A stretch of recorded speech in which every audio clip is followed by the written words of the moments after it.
Saint Lucia is calling on territories to take ambitious action to prevent climate harm. Parliamentary Secretary for the Education Ministry, Senator Dr. Pauline Antoine-Prospere, continued to make the case for small island developing states, SIDS, and their vulnerability to climate change, with little access to climate financing, hindering their ability to invest in climate adaptation and resilience. She implored the states to follow the International Court of Justice landmark decision that clarified that all states were bound under international law to tackle the human-made climate crisis.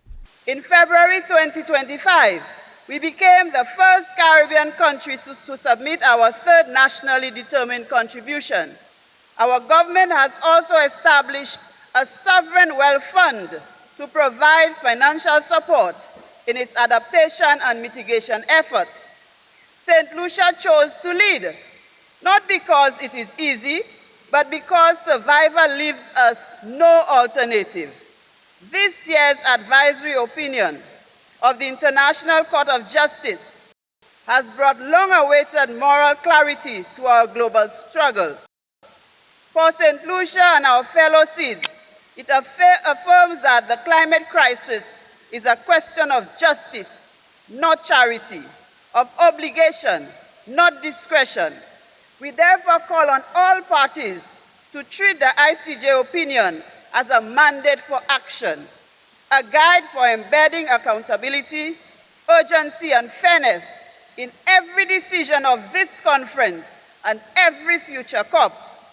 Saint Lucia recently observed the third anniversary of the November 6, 2022 upper-level trough, which caused severe flash flooding and landslides in the northern part of the island. This event displaced nearly 200 families and resulted in millions in setbacks for the country. Senator Prospere highlighted the lengthy application processes SIDS face for accessing international funds and called for a new mechanism or framework to enhance access to climate finance.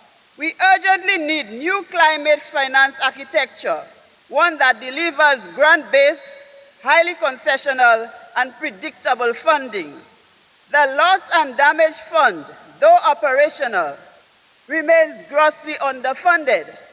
There is too much red tape in accessing climate finance. Saint Lucia is part of CARICOM, the OECS, and AOSIS continues to advocate for and defend the special circumstances of SIDS, ensuring our voices resonate in the global climate governance architecture. The Parliamentary Secretary also recognized the contributions of meaningful partners to the climate fight beyond the Caribbean region. We acknowledge the role of Taiwan, whose support in innovation and renewable technologies continues to assist vulnerable nations in building resilience and advancing our collective pursuit of a low-carbon, resilient future. Colleagues and friends, climate change spares no one. Mechanisms like UNFCCC and Paris Agreement must not exclude Taiwan. In the spirit of COP30's global Mochiro, we urge all countries to support Taiwan's participation. The 2025 United Nations Climate Change Conference, COP30, is taking place in Belém, Brazil from November 10th to the 21st, 2025. Over 56,000 people were expected to attend, positioning it as one of the second largest COPs in history. It will center on the theme Nature at the Center of Climate, stressing the crucial role of ecosystems in achieving climate goals. Gina Filippi, HTS News Force.